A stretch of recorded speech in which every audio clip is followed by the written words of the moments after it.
Hello, this is Ogtv Main News. I am Mojisola Shulaja. Our top stories. Tech Hub Academy takes off in Ogun State to enhance economic development. Federal government begins evacuation of stranded Nigerians in China on COVID-19 restrictions. Federal government releases 14.92 billion naira for accrued contributory pension scheme. Protests erupt after U.S. police shoots black man in Wisconsin. All great truth begin as blasphemous. And coming up later on the sports segment of the news, FIFA order cancellation of Ivorian Football Federation's General Assembly.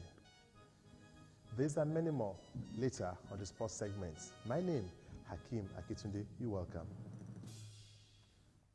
To achieve the desire of the current administration in Ogun State for its people to live, work, play, and do business, the state must be peaceful, with residents able to sleep with their two eyes closed. This veritably informs efforts and investment of the current administration in the area of security of lives and property. Governor Dapo Abiodun made the submission while receiving the General Officer commanding 81 Division of the Nigerian Army. Governor's Office correspondent Tunde Olaniro reports that the governor assured that the state will take advantage of the ongoing recruitment in the Nigerian Army by posting it on the Ogun State Job Portal. His reports.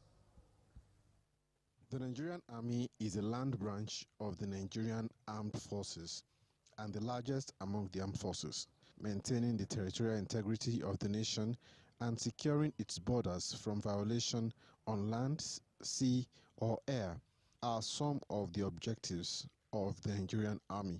The General Officer commanding 81 Division is in Ogun State to actualize these objectives and definitely met with the Chief Security Officer and Governor of Ogun State, Prince Dapo Abiodun. Security is a collective responsibility. It behoves on all of us, whether military or civil, to put our heads together to ensure the safety of life and property. And that is where the essence and the issue of synergy comes in, both from the government and from those of us in the uniformed services, not only the military this time around, as both police, civil defense, and whatever that has a role to play in the safety, securing lives and properties of our citizens. The governor says security of lives and property is a front burner issue for the current administration in the state, which makes the state arguably the safest state in the country. When I was running of office, we called the security meeting. We sat down and tried to dimension the needs of our law enforcement agencies and how to meet those needs. To that end, we immediately inaugurated a new security trust fund, which is an initiative that combines people from the private sector and those of us that are in government. We raised money, we purchased for our law enforcement agencies about 100 pickups, purchased about 200 motorcycles.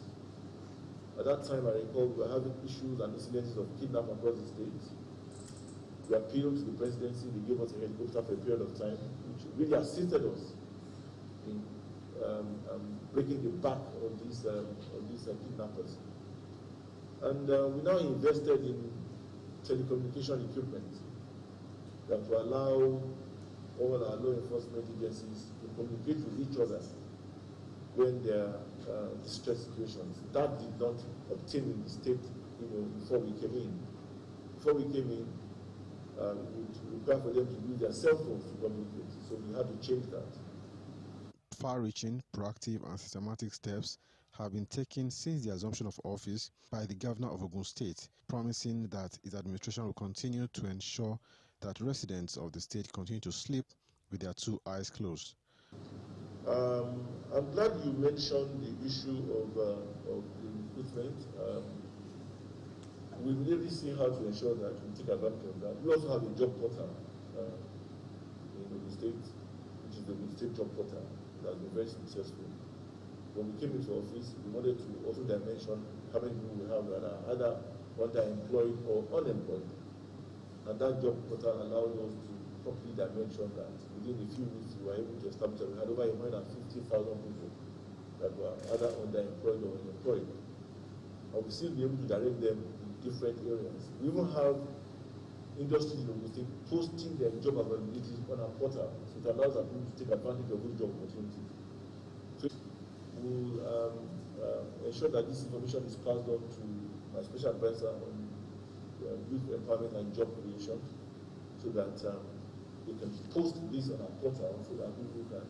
Prince Abiodun commended the efforts of Nigerian Army at fighting insurgency, assuring that he is a worthy partner with all security agencies in the state. Tunde Olaniro, Ogtv News. Information communication technology has become an important platform for service delivery in governance, as well as enablers to enhance socio-economic development of the society.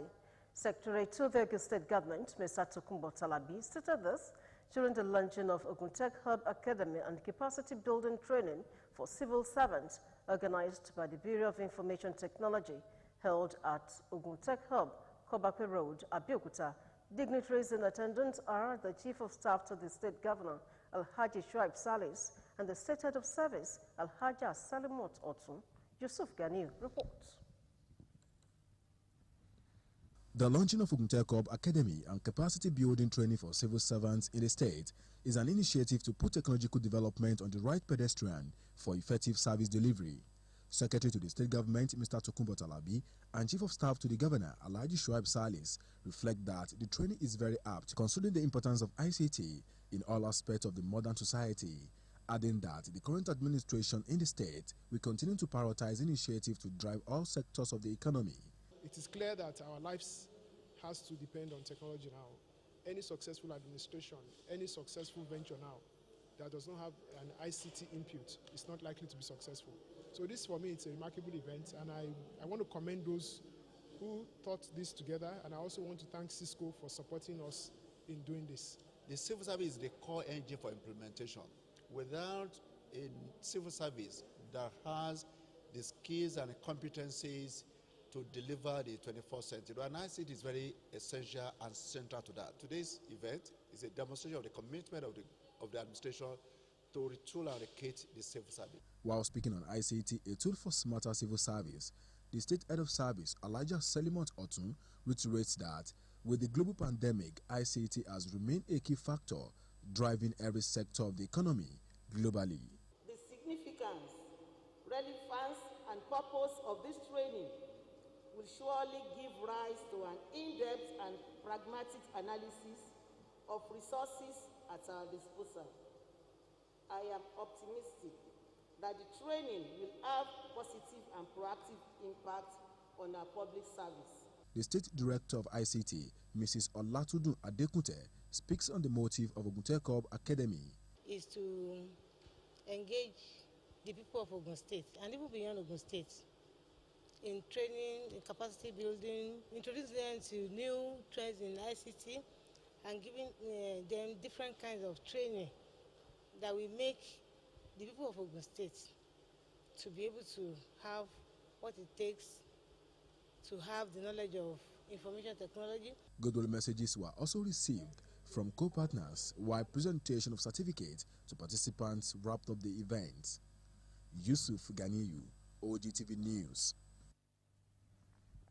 Wife of the Governor of Ogun State, Mrs. Bamidele Abiodun, has stressed the need for greater investment in exclusive breastfeeding campaign, calling for more seminars, advocacies, and workshops to educate women on the dangers of ignoring the call. Mrs. Abiodun, who was represented by the wife of the Permanent Secretary, Minister of Finance, Alhaja Rufiat Adekunle, made this call during a campaign exercise on exclusive breastfeeding to Ipokia and Ijebu North local government areas. Adebola Oshomoji reports. Growth and development of infants and children. Wife of Ogun State Governor Mrs. Bamidele Abiodun has advocated for exclusive breastfeeding across the state.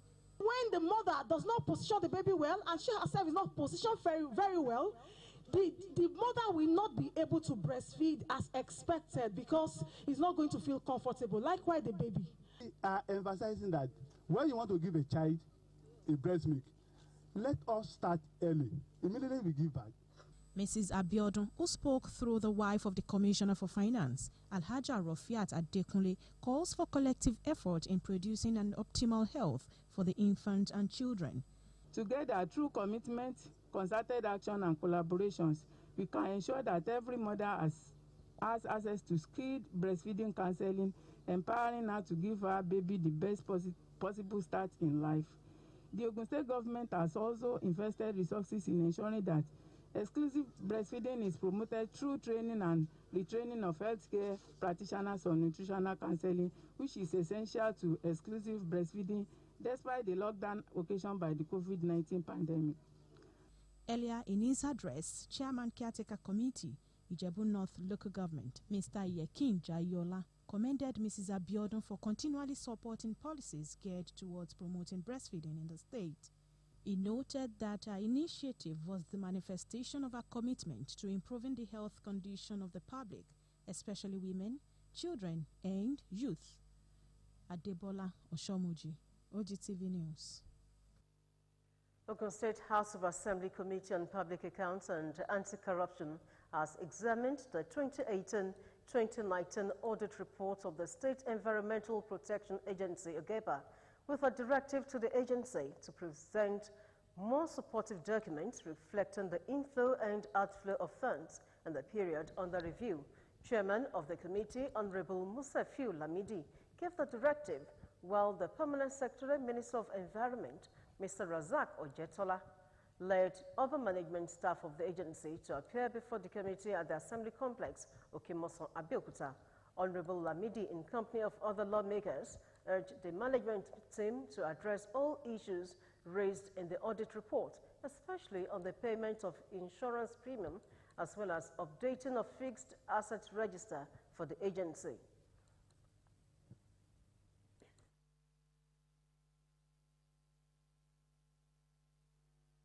After expenditure, the agency under your watch has set only 0.0% and 0.2% of your approved budget for 2018 and 2019 respectively. Critical capital items such as erosion control, rehabilitations, industrial pollution prevention and control, vehicles, trucks, repairs and rehabilitation of buildings were not executed. While we are interested in exposing corruption, we are also interested in efficiency, looking at your books, the height of your agency.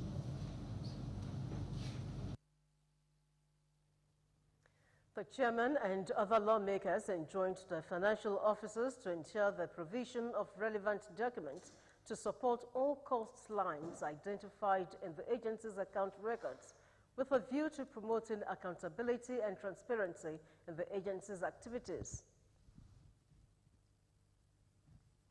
Leading cement producer in Africa, Dangote, has rewarded 7 more consumers at the Bag of Goodies promo season 2 in Abeokuta, the Ogun State capital, to cushion the harsh impact of COVID-19 on families and businesses by producing 60 millionaires across Nigeria. National Sales Director Mr. Adeyemi Fajobi stated that the reward became expedient for loyal customers who are part of the company's values and excellence. Shemilore Makonju has the details.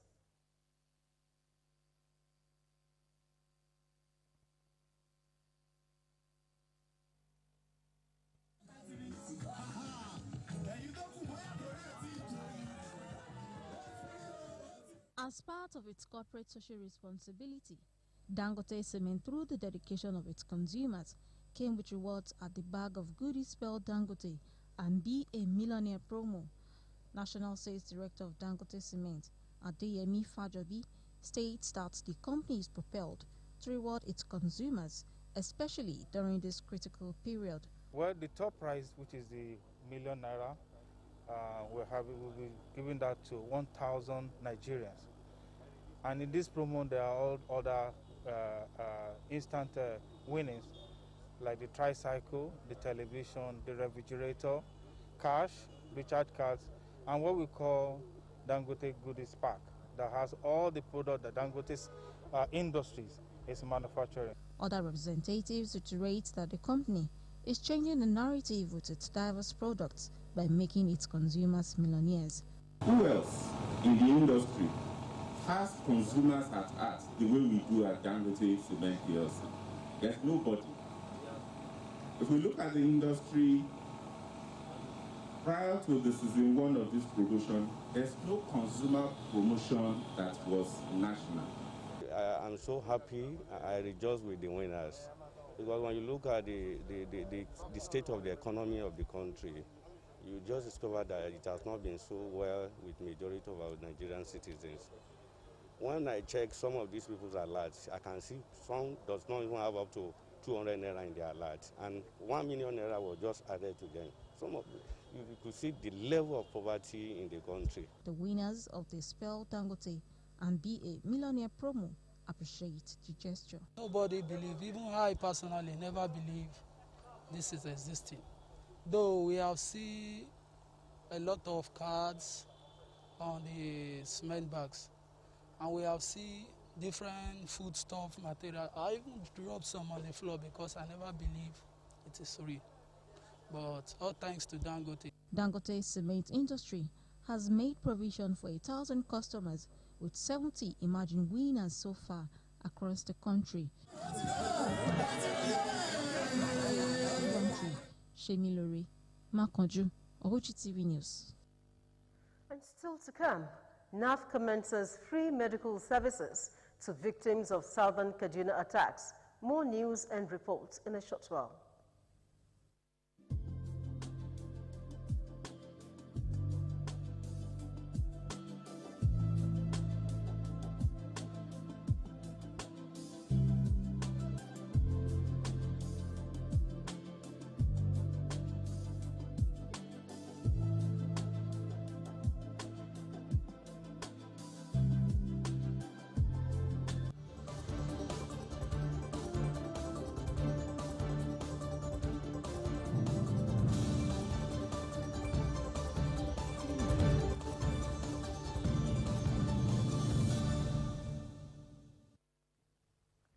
Welcome back. This is still Ogtv News. The federal government on Monday began the evacuation of Nigerians who have been stranded in China due to COVID-19 restrictions. In a statement from the Nigerian embassy in Beijing, China, the evacuees were scheduled to depart to Lagos from Guangzhou through Air Peace flight. President of the Nigerians in diaspora in China, Justina Ajala, also confirmed that the evacuation had begun. Although the exact time of the flight was not communicated, the embassy appealed to the travelers to ensure they partake in the COVID-19 test and ensure they secure all necessary exit visas. Lagos Commissioner for Health, Akin Abayomi, says he is responding positively to treatment after testing positive for COVID-19. The State Commissioner for Information and Strategy, Benga Omotosho, had in a statement on Monday disclosed Abayomi's COVID-19 status. Abayomi, in a message posted on his Twitter account, said that he remains committed to discharging his duties to the state while expressing optimism that he will beat the virus. The Commissioner urged residents of the state to continue to wear face masks, maintain physical distancing, as well as obey other established protocols for COVID-19 prevention. Meanwhile, the Director General, Nigeria Center for Disease Control, Dr. Chikwe Ihekwazu, through his Twitter handle on Monday, wished Abayomi speedy recovery. The Nigerian Air Force has commenced free medical services to victims of banditry attacks in some communities in southern Kaduna. The victims include over 3,000 internally displaced persons in Zankwa, Zagonkataf local government area and Mariri in Lere local government area of the state. In his remarks, the leader of the medical team, who is also the Chief of Medical Services, Air Commodore Gideon Baku, commiserated with the IDPs. He stated that the Chief of Air Staff, Air Marshal Sadiq Abubakar, was very passionate about humanitarian activities and had shown immense concern for the plight of the people affected by the recent banditry attacks in the area. According to Baku, The Air Force will do everything within its power to bring succor to the people who continue with their daily businesses.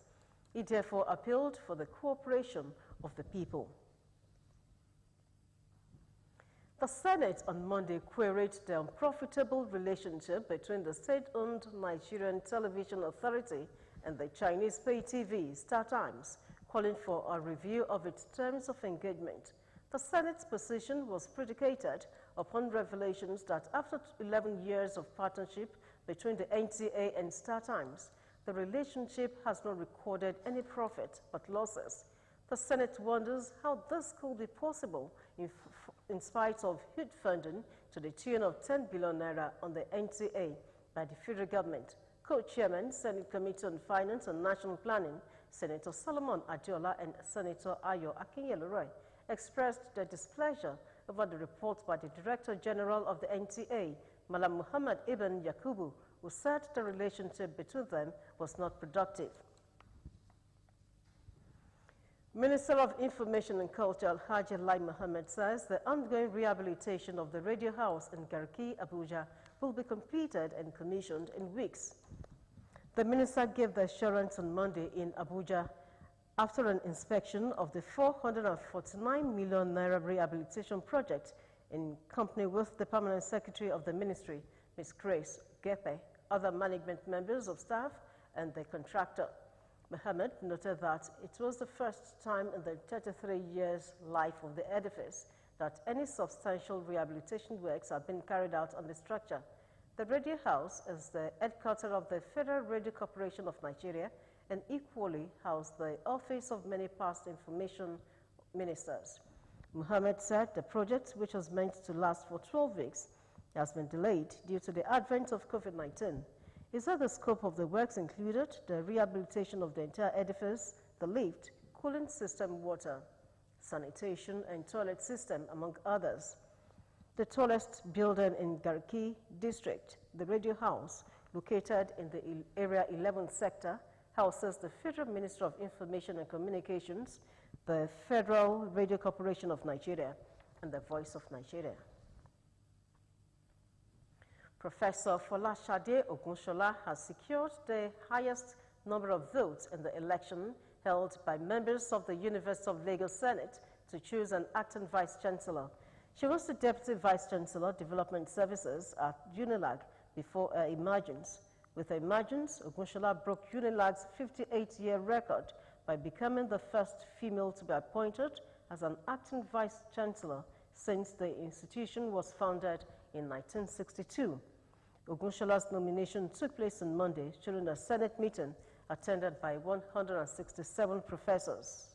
She secured 135 of 167 votes, while Professor Ben Ogbojafo was also considered for the post by members of the Senate, secured 31 votes.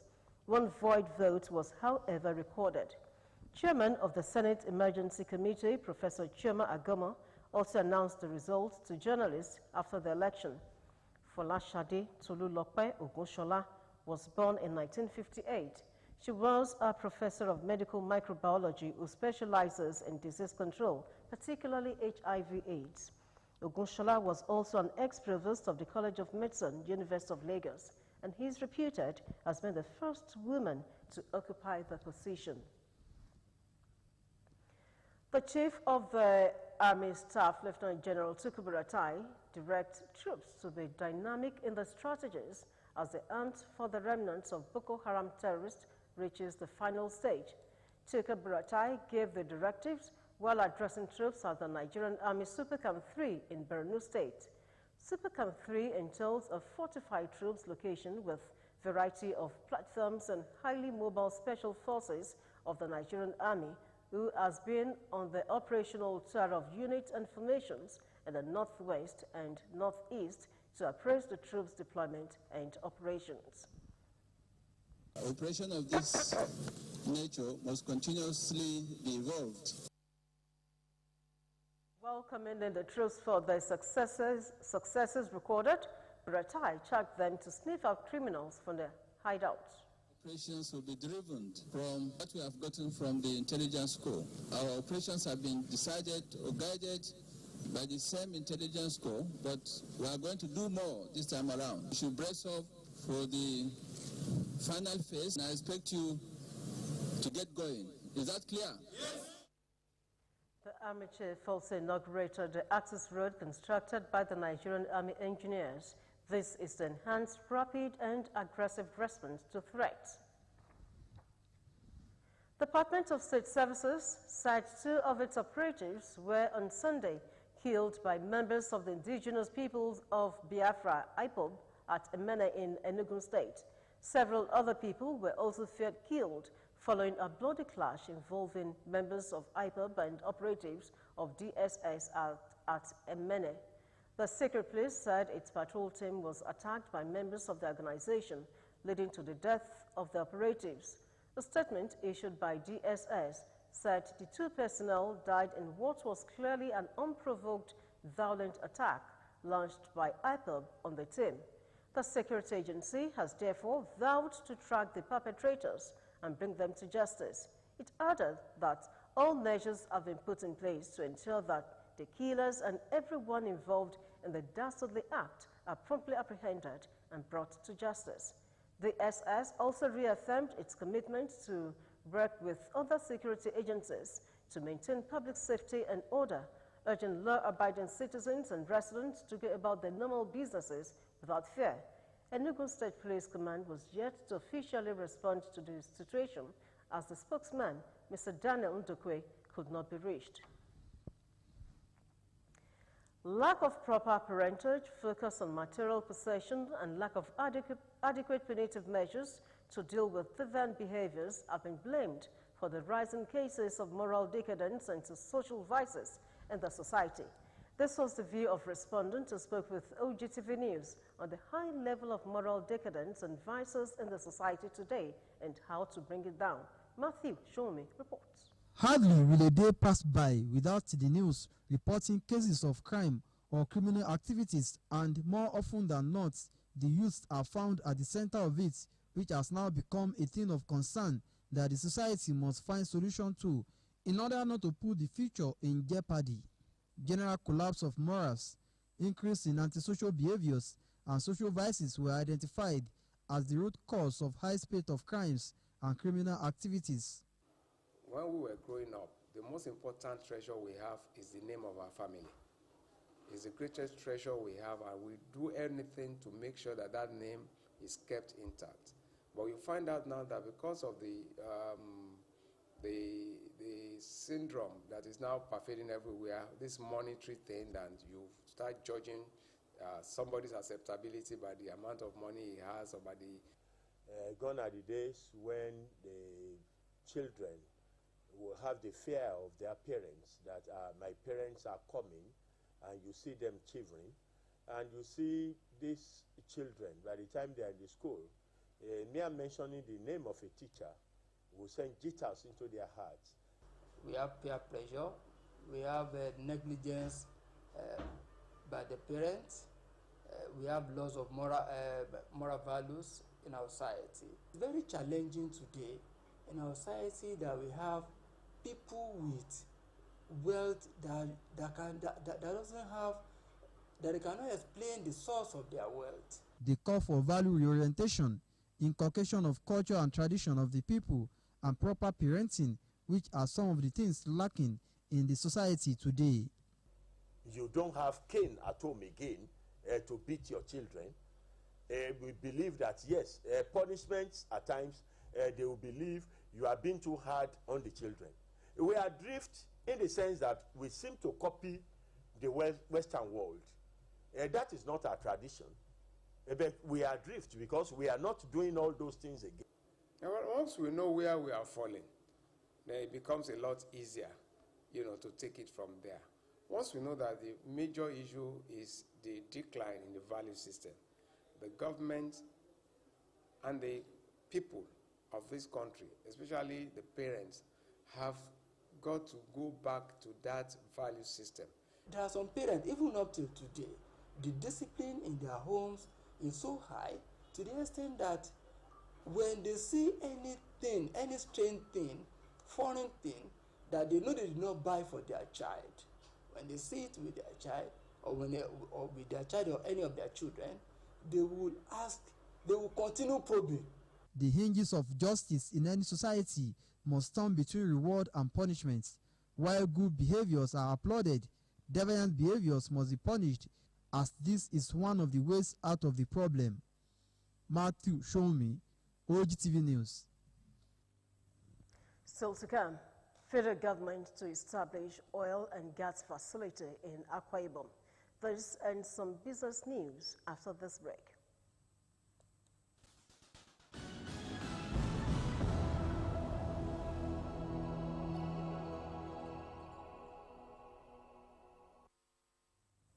Welcome to the business segment of the news. The country's gross domestic product growth rate contracted by -6.10% year-on-year in real terms in the second quarter of the year 2020, according to the National Bureau of Statistics.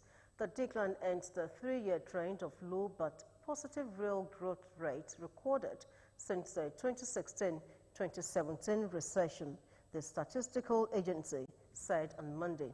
According to the Nigerian Gross Domestic Product reports released by the NBS, the decline was largely attributable to significantly lower levels of both domestic and international economic activity during the quarter, which resulted from nationwide shutdown efforts aimed at containing the COVID-19 pandemic.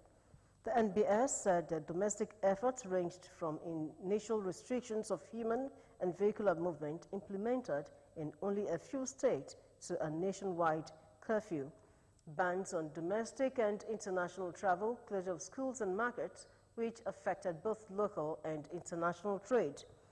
The efforts, led by both the federal and state government, evolved over the course of the quarter and persisted throughout. Nigeria has boosted its voting powers ahead of the African Development Bank election. The election is expected to hold during the virtual annual meeting scheduled between August 25 and August 27.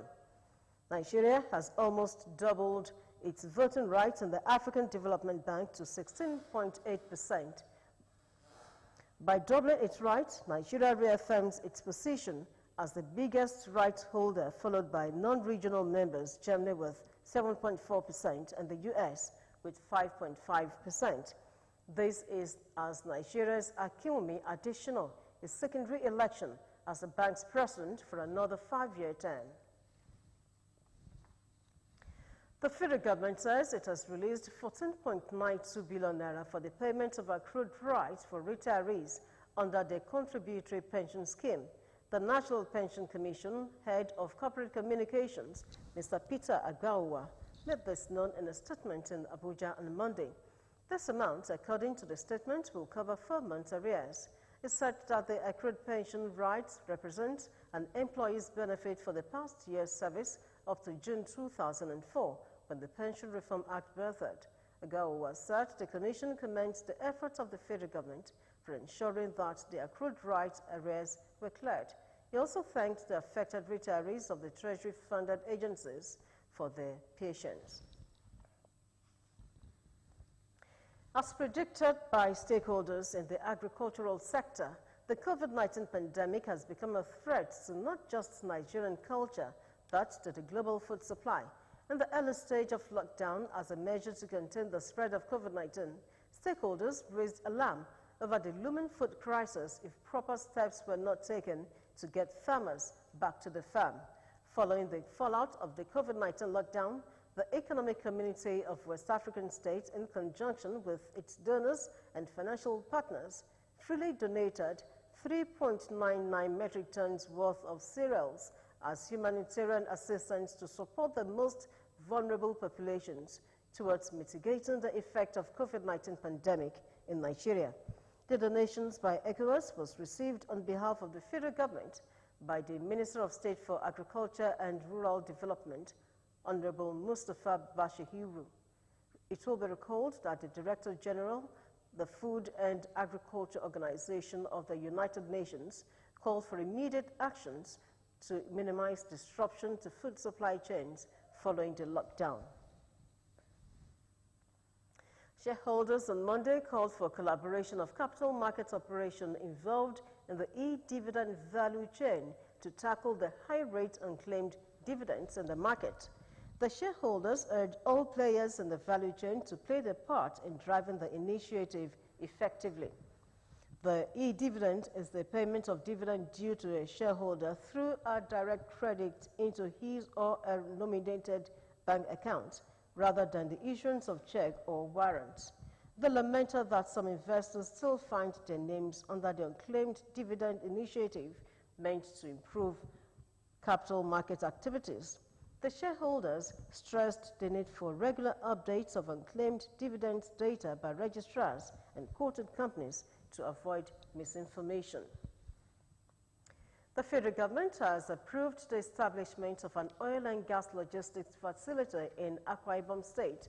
Minister of State for Petroleum Resources, Timothy Silva, who made this known in Uyo, assured that work will soon commence at the site of the project. Silva noted that the decision to establish the facility in Akwa Ibom was strongly influenced by the prevailing peace and security of lives and property in the state. He also commended Governor Udom Emmanuel for the state government effort in maintaining peace and security. While announcing approval for a partnership deal for the establishment of a petroleum depot by the Nigerian National Petroleum Corporation, the minister asked the governor to set up a team to work with the NNPC in drawing up modalities for the collaboration. He explained that the President Muhammadu Buhari does not play politics with development, hence his initiatives in the state, despite being a PDP state. The minister also asked the state government to support the President Muhammadu Buhari's administration. The federal government has spent over 3.975 trillion naira between January and May 2020. Of this amount, over 1.78 trillion naira was spent as total non-debt expenses in the first 5 months of the year. This includes capital expenditure of about 378.847 billion naira, Capital Development Fund 2020, 297.331 billion naira, and capital supplementation, 81.516 billion naira.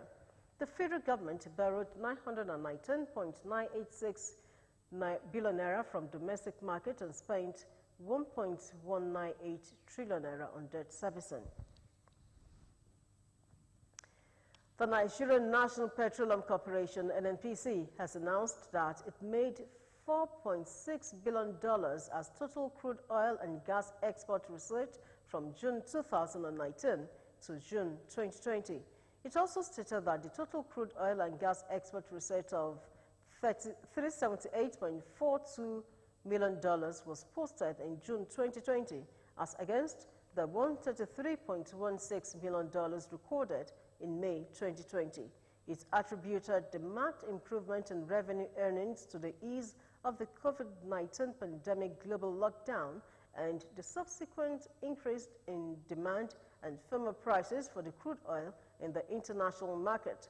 The NNPC said the petroleum receipt for the month June 2020 reflected crude oil earnings of $230.65 million, with gas and miscellaneous proceeds standing at $75.97 million and $71.80 million, respectively. Gas transmission, distribution, and other constraints made Nigeria's power sector to lose about 468.41 billion naira between January and August 21 this year. Latest documents on the industry's performance have shown.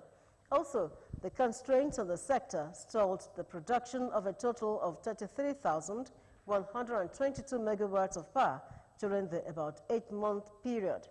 Documents on the monthly performance of the sector since the beginning of this year obtained from the Federal Ministry of Power and the Presidency showed how the industry had been losing billions of naira since January.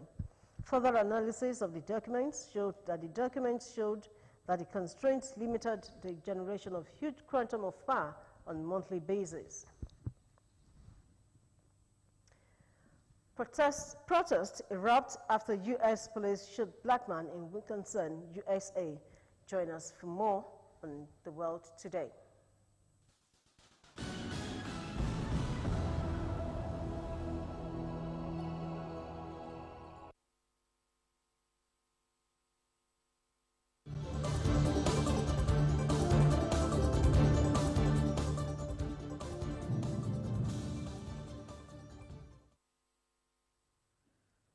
Protests erupted in Kenosha in the U.S. state of Wisconsin after police shot an apparently unarmed black man multiple times in the back, prompting authorities to impose a curfew.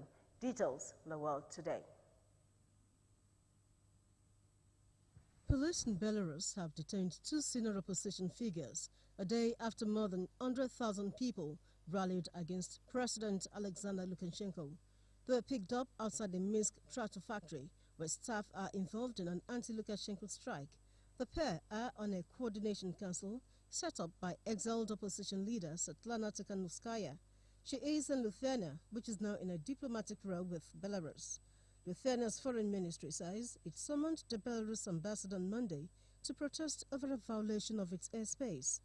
It alleges that a Belarusian military Mi-24 helicopter crossed the border on Sunday evening in order to burst 8 balloons. Protests have erupted in the U.S. state of Wisconsin after police shot a black man many times while responding to what they said was a domestic incident. The man, identified as Jacob Blake, is in a serious condition in hospital. Mr. Blake was shot in the back as he tries to get into a car in the city of Kenosha. Authorities in Kenosha declared an emergency overnight curfew after unrest broke out following the shooting. Hundreds of people marched on police headquarters on Sunday night. Vehicles were set on fire and protesters shouted, "We won't back down." In a public safety alert, police urged 24-hour businesses to consider closing because of numerous calls about armed robberies and shots being fired. Wisconsin Governor Tony Evers condemned the shooting of Mr. Blake, who was reportedly unarmed. The man who killed 51 people at 2 mosques in New Zealand in 2019 had planned to target a third mosque. His sentencing hearing has heard. Brenton Tarrant also planned to burn down the mosque, wanting to inflict as many fatalities as possible. The Australian has pleaded guilty to 51 counts of murder, 40 attempted murders, and 1 charge of terrorism. Tarrant, 29, faces life in prison, possibly without parole, a sentence never before imposed in New Zealand. He was confronted by survivors and relatives of the victims in court on Monday. The attacks, parts of which the gunman streamed live online, saw him open fire at 2 mosques in Christchurch on 15 March last year. The sentencing hearing, which will last 4 days, began on Monday morning in Christchurch. Kellyanne Conway has announced she is resigning from her post as senior advisor to U.S. President Donald Trump. In a statement, Mrs. Conway, 53, said she was stepping down at the end of August to focus on her children, giving them less drama, more mama. Her husband, Judge, an outspoken critic of the president, will also be stepping back from political activism. She added that a decision was completely a choice and she would announce future plans in time. The announcement came hours after one of Mrs. Conway's daughters, Claudia, 15, tweeted that her mother's job had ruined her life. Mrs. Conway was still scheduled to speak at the Republican National Convention on Wednesday, informed Mr. Trump on Sunday night. And that's it on The World Today.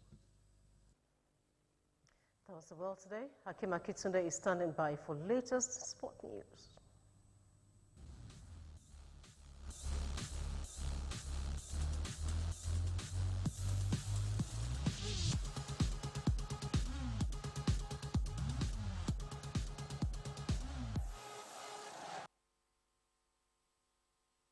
Welcome to the sports segment of the news. Legendary Jamaican sprinter Usain Bolt has tested positive for coronavirus. Bolt, who turned 34 on Friday, is understood to have taken a test a few days ago, which returned positive on Monday. Bolt celebrated his 34th birthday with a surprise party, and the reports adds that Manchester City and England star Raheem Sterling was among the guests. Local media did express concern over Bolt's party and reports over a lack of face masks, although it is unclear if safety precautions were followed or not. Jamaica had a confirmed total of 1,413 COVID-19 cases and 16 deaths on the island of around 3 million. FIFA has ordered the cancellation of a General Assembly of the Ivorian Football Federation, which had been called to vote on replacing the commission handling a presidential election. The vote was turned into a soap opera marred by incessant infighting, attracting international attention because Ivorian Football Federation had appeared to be trying to freeze out Didier Drogba as a potential candidate. An emergency committee ruled the Electoral Commission was suspended for serious shortcomings and scheduled for extraordinary general meeting on August 29 to install another commission. However, in a letter dated August 21, FIFA told Ivorian Football Federation the emergency committee is not competent to suspend the electoral process, which must resume without delay. Back home, Nigeria Football Federation, NFF, is in talks with former Super Eagles winger Emmanuel Amenike about the position of technical director, reports say. The NFF is believed to have approached Amenike, who is presently the director in charge of academies in Africa at Misrulil Makassar of Egypt, to consider accepting the appointment following the expiration of Bitrus Bewaran's contract last June. Daniel Amokachi was in line to get the job last month, but was appointed the special assistant to President Muhammadu Buhari on sports. French police say they have made 148 arrests following riots in the capital after Paris Saint-Germain's 1-0 defeat by Bayern Munich in the Champions League final on Sunday. The clashes occurred in the Champs-Élysées and around the Parc des Princes Stadium, where fans had gathered to watch the game on a big screen. Cars were set on fire and shop windows were smashed, according to police reports. PSG were bidding to win the Champions League for the first time. Bayern Munich are already fighting to stop their treble-winning squad from breaking up in the wake of their Champions League triumph, despite sweeping all before them in Europe this season. The German Giants partied through the night in Lisbon after Kingsley Coman's second-half header. Bayern's 500th Champions League goal sealed a 1-0 win over Paris Saint-Germain in Sunday's hotly contested final. Both central midfielder Thiago Alcantara, 29, who has made it clear he wants a fresh challenge and has been linked to Liverpool, and centre-back David Alaba, 28, have stalled over extension talks with a year left on their contracts. Manager Flick expects to know more in the next few days, while board member Oliver Kahn is very, very optimistic of keeping hold of Alaba, the only Bayern Academy product in the first team. And Paris Saint-Germain boss Thomas Tuchel says Lionel Messi is very welcome at the club but expects the forward to remain at Barcelona. Tuchel's French champions lost 1-0 to Bayern Munich in a tightly contested Champions League final on Sunday. It is thought Messi, aged 33, has never been closer to leaving the Nou Camp.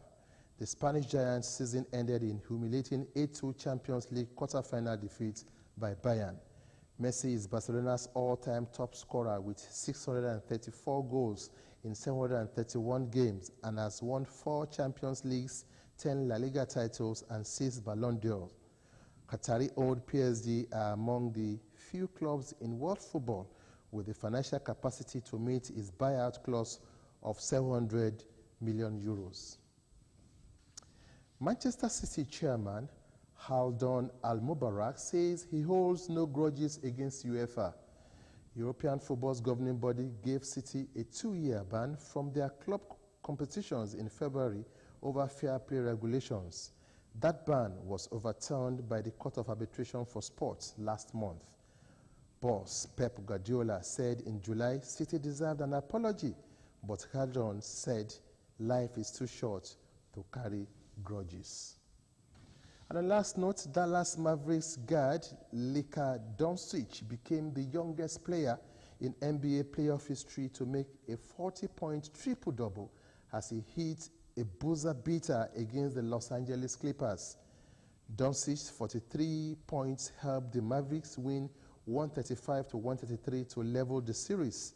The Slovenian joins Charles Barkley and Oscar Robertson as the only players to score at least 40 points, 15 rebounds, and 10 assists in a playoff game.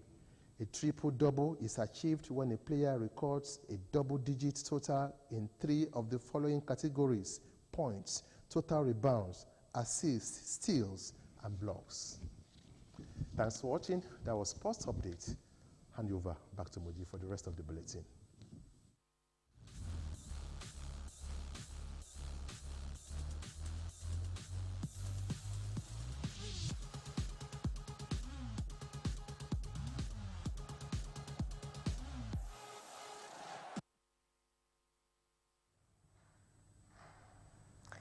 Thank you, Hakim. Time now to bring you weather outlook for Tuesday, 25th August 2020.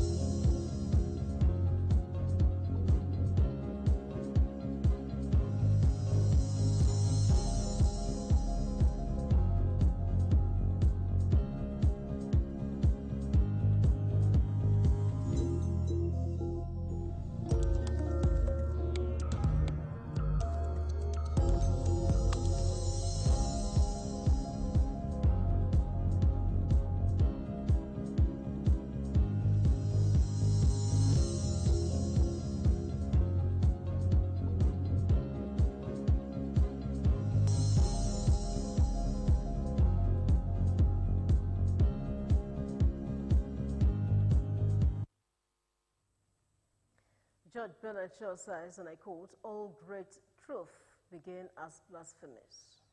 You can now watch us live on those platforms: Apple, Roku, Windows, BlackBerry, Facebook, and Android devices. You can also watch live on Ogtv website, www.ogtv.com.ng/live. Another look at the main stories.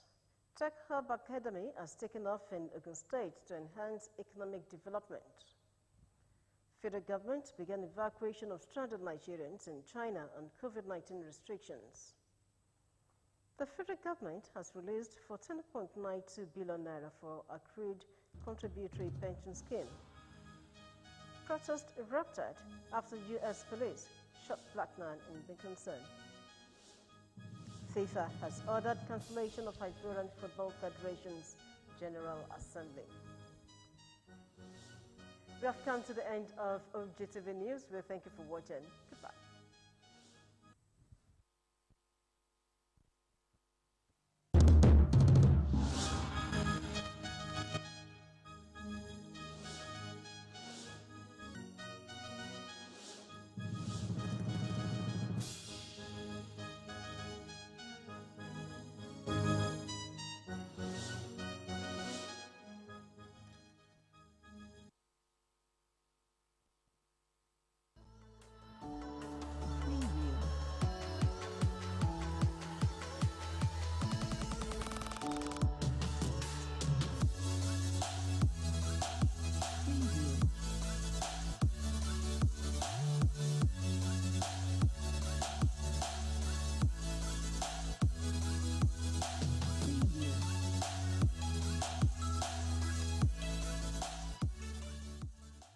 In order to remove the burden of high cost of purchase of face masks, necessitated Wesi Tailoring Institute and Vocational Training Center in producing face masks in large quantity at affordable price.